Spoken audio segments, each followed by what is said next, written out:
Hello and welcome to Ride, a brand new series from FEI Originals taking a deeper look into the equestrian world. In this episode, we find out why Danish show jumper Tina Lund relocated to the UAE. We discover Florida's blossoming equestrian fitness scene. Daniel Bachmann Andersen gives us an update on his latest career move, but first we hear from Indian eventer Fuad Merza about his passion for horses and love for the sport.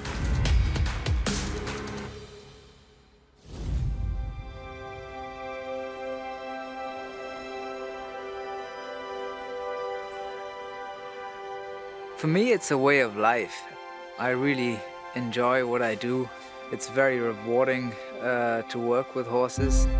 I don't think I'd be able to do anything else, or I'd get satisfaction from doing anything else. What I'm doing now is just perfect. A long way to continue, and I hope my horses feel the same way as I do about them.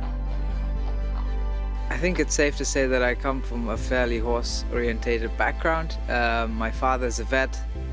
They owned a stud farm before, and they owned race horses and so on and so forth. So that's really how I sort of got into the sport, as I grew up around horses and started riding at quite an early age as well.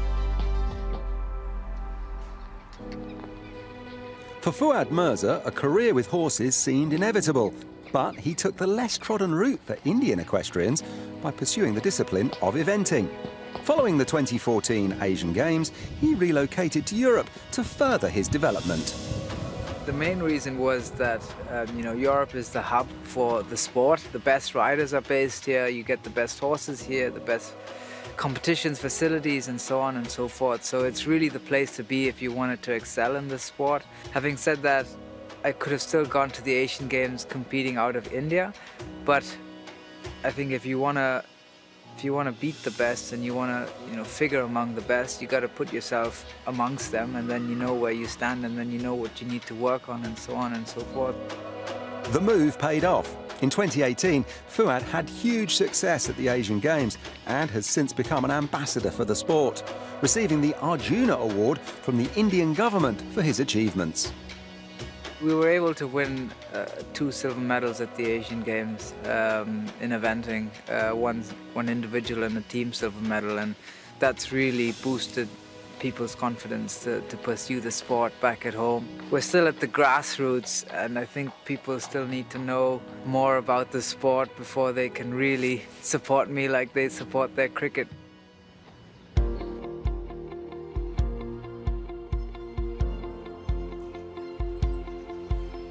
The short-term goal obviously is to get to Tokyo and do the best we possibly can over there.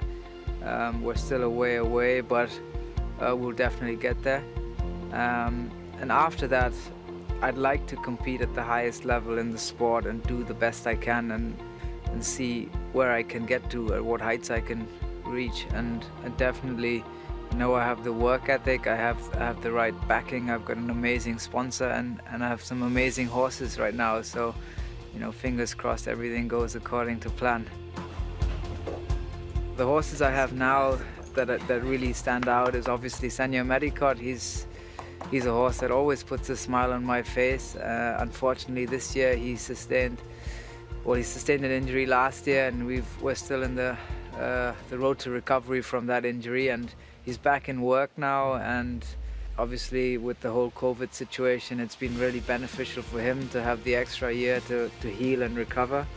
So fingers crossed we do get him back to good form, and who knows, maybe even next year you might see us together in Tokyo. And then 2 other horses that have been super good to me the last year was Touching Wood and Fernal FaceTime. When Medicott got injured, they filled up his spot, and they really propelled me forward and managed to help Team India and myself get a slot for Tokyo. So that was a huge relief, and I was very lucky to have those 2 horses to help me do that. After securing the horsepower, Fuad teamed up with 2014 World Equestrian Games champion and individual Olympic bronze medalist Sandra O'Farth. She's an amazing, amazing horsewoman and a very good trainer. I've learned a lot from her over these last couple of years, and she does everything in a very friendly, nice way that really suits my style or my idea of how I wanted to do things with my horses, and I really like that. And it's very clear for the horses to understand what we ask of them. There's no sort of gray area. It's either this or that, and I think that's when they know what you want, and then it's much easier for them to give you what you want or do what you ask. I really like to get to know my horses, and I really like to get to know them individually, and each one of them has their own personality. Just being around them in the stable and getting to know them and what they like and what they don't like, and just spending time around them, you know, that really helps, and they get to learn how to trust you. They know all your different moods, and when you're happy and when you're sad and when you might be a little upset or angry or whatever it may be, and likewise you get to know their moods as well, and I suppose you can then get a feeling for when you need to do a bit more, or maybe today you do a bit less, and they just learn to understand. When you learn to understand each other so well, and it's a well-functioning team then. There's not one day I've woken up and I've thought, okay, this is not for me, or I don't want to do this today, or I'm a bit tired, because, you know, the second you walk into the barn and they're all looking out of their doors, waiting to be fed or whatever, or happy to see you, I think that's very rewarding in itself. It's better than winning sometimes.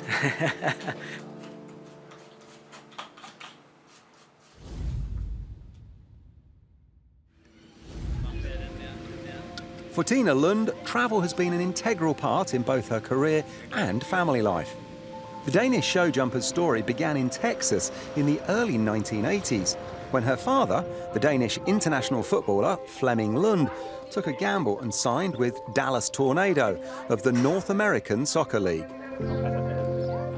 I don't remember much about Texas, but I remember that the first thing I always wanted for a birthday present was the small ponies. So from the beginning, since I was small, very small, the only thing I wanted to play with was My Little Pony. So I think I always had like a love for the horses, even from the beginning. We actually moved around, I think it was like 9 places in America, but you know, I really wanted to have a pony, and my dad always said, no, you can't have a pony because we're always traveling, so it was not possible. But he promised me the day we moved back to Denmark, I can get a pony. And the first day we landed with the airport, the first thing I was like, where's the pony?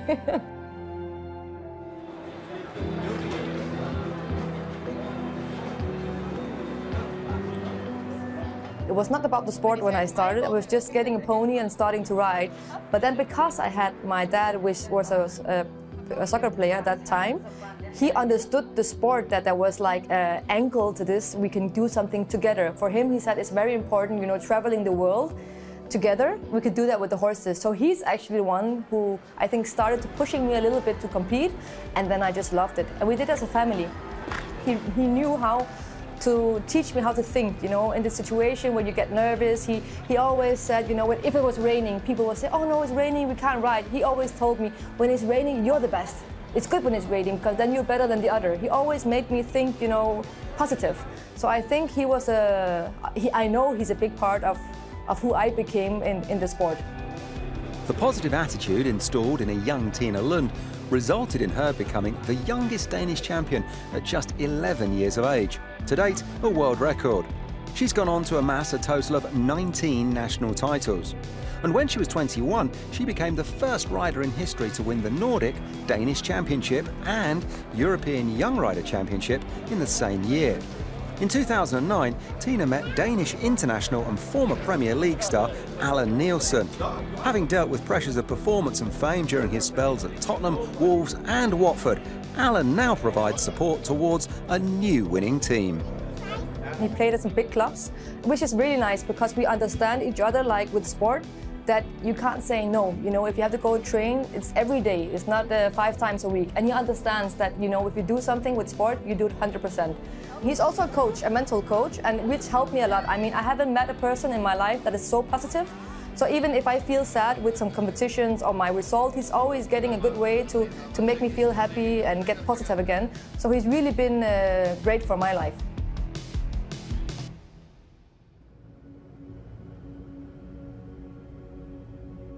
In 2013, Tina relocated to the United Arab Emirates to help find a better balance between her riding career and family life. The reason why we moved to Dubai was because I got my son Louis, and I wanted to spend time with my son and not be away to competition all the time and be able to do the sport. And in Dubai, all the shows are in 1 hour's area. So you can go to the show the same day and go back. So it's like you can be both. You can be a mother and you can do the sport. That is the reason why we moved to Dubai. It makes my life simple. I can spend time with my kids. I can bring them to the show, which is not easy in Denmark. So I spend more time with my kids in Dubai than I will do in Europe. So for family life, I don't think there's a place in the world which is better than here. I feel like I have a good system. I mean, I take my kids to school in the morning and then I can go and train, and I have 8 horses now, and I can manage to do all of that before 2 o'clock. And then I have the rest of the day and the evening with my kids. And then sometimes when I put them to bed, I can go train again because I have my husband to take care of them when they sleep, and I can go to give lessons or ride or whatever I need to do. So yeah, I get most out of my time. The UAE is a growing hotspot in the world of equine sport, and in recent years has seen a dramatic increase in popularity and participation. This country is only 49 years old, so everything is still new, I mean, in every way, and also with the sport. So I think they're catching up quite fast, and they're doing a really, really good job. Every year something gets better and more people are coming, more sponsors are coming. Like even now the Sheikha has a whole team. She has now been there for 3 years. So this is amazing that everything is growing. A lot of people think that, oh, it's not so difficult here, but it really is. There's really good horses and good riders, so it's not just easy to win here. You need to have a good horse, a fast horse, and you need to be on your top level to win. Louis made his own Uno car. My mom and dad moved with me to Dubai. I mean, they live 20 minutes from here. I think that is important. That is, you know, when you have your ups and downs, that you have a good support system around you. Somebody who can support you, somebody who can push you, somebody who can comfort you. It's important. Because the sport is not like only 10 years. This sport is a long time. And if you want to last for a long time, you need a good team around you. It's very important. My goal is to keep riding until I'm 60, for sure, and then after that maybe I'll become a trainer. So I think from the beginning of my life until the end, I hope I will be in the sport, somehow.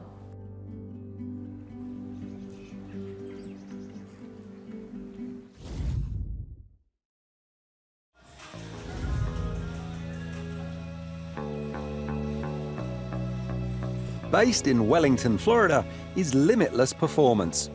Helping athletes reach their potential is strength and conditioning coach Mike Barthlemy. He trains a range of professional athletes and is now bringing his expertise to the equestrian world. If you're riding a horse, you're an athlete, so you have to, conduct yourself as one. You gotta do the eating right, the training. Just like everybody in the equestrian world, all the top riders, they take care of their horses like no one else. Like they get vetted every week, they get checked, new shoes and all that stuff. So as a rider, I thought to myself, I'm like, why is everyone not taking care of themselves? Because, like, I know I used to play sports, and that's what we do. We train, we recover, and work, work hard. If you work hard, you gotta take care of yourself. Just like in the NBA, the NFL, soccer, a lot of kids look up to those sports and those athletes because they see how much effort these athletes are putting in. So now, in the equestrian, we need to also teach our youth how to put an effort into something that they want to turn into a dream and a passion. Scientifically, you want to look for tightness. You want to look for. So if I see somebody walk through the door the first day, I'm just gonna look how they walking. Usually I look to see how, you know, how they walk with their steps, if the steps are too wide, or if they're narrows and all that stuff, or if they're walking, you know, on their toes and stuff like that. I pay attention to stuff like that. Another thing I do is I try to see how they sit. So if I see somebody sit and I can see their back go like this, and I know we need to work on that arching of the back, keeping that posture right. Because as a rider, you gotta make sure that posture is always right.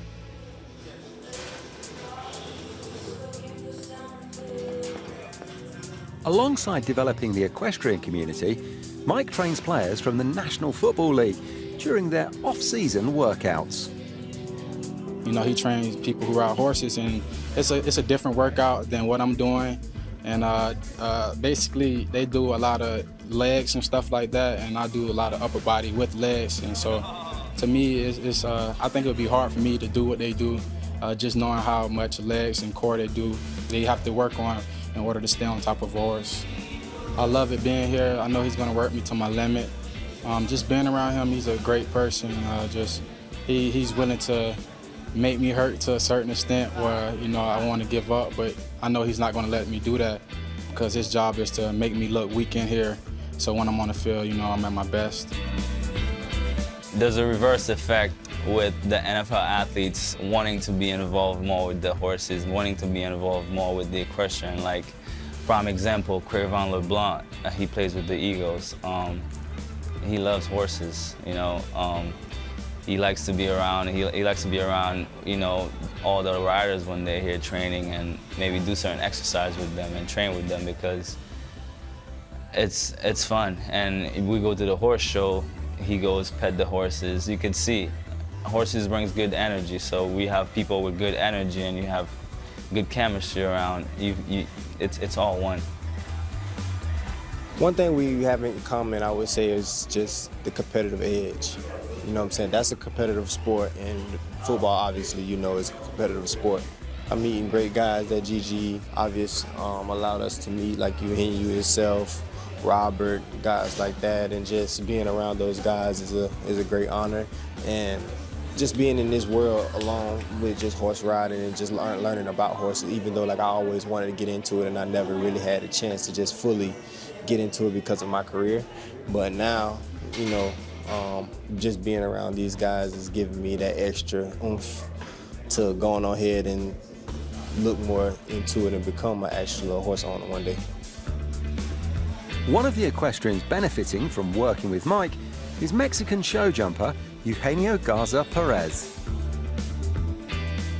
You got everything. You got NFL athletes, you got football prospects, you got I don't know, there's volleyball players, baseball players, then obviously the majority is us, the show jumpers and other people who ride horses, and it's great to see how they train differently. I mean, NFL players, they train a certain way, and we athletes train a different way, but I think Mike, what's so great about him is that he kind of mixes them all up, and we learn a lot from them, and hopefully, yeah, it's fun. A lot of riders that trains here are getting ready for the Olympics, so for me, it's a big deal, it's important, and it's special to be able to be part of their journey, helping them reach their full potential.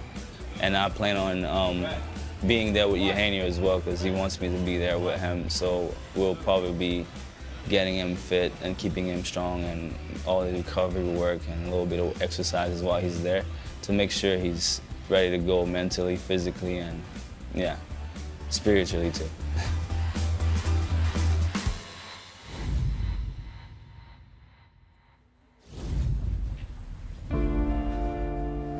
Danish dressage rider Daniel Bachmann Andersen recently departed Blue Horse Stud, ending a partnership that saw Daniel rise into the top 10 of the world dressage rankings, achieving several podiums and wins along the way. I had 6 amazing years at Blue Horse where I learned a lot, and I learned a lot about horsemanship. I learned a lot about how to compete and how to travel the world with the stallions. I had there for many years the same horses. I could really build up a career on these horses, and I got into top 10 with 2 horses at the same time, and yeah, we had super good results, and I'm just so thrilled that I got this opportunity to work there and get my name, and from there on now I can also do this on my own. Yeah, so we decided to do that. I quit my job without really having a plan. The only plan I knew I wanted to do was not go somewhere else and be employed. I wanted to be on my own. We wanted to be on our own, my wife and I, because this is really important that I was on my own before at Blue Horse, riding for Blue Horse, me, but now we are us, my wife and I, we're doing this together, and we couldn't do it without each other. For us, it was a big, important thing that we could live here, be with the horses and feel the horses, and feel our family at the same time, get it all together, grown together. And I also believe it's important that you can go and watch the horses, see how they are and how they are developing, and look at them. It has really taken my level of horsemanship to another level, because I mean now I have all more horses are out in the fields. We have the lake here. I'm using that for training. I'm using the fantastic forest we have here for training. I'm so much more variation in my daily work than I used to. There is less horses here than at Blue Horse in total, but I have more horses here, riding horses here that I ride, because yeah, that's how it is. When you're on your own, you have to ride even more. But I have really, really interesting horses coming up.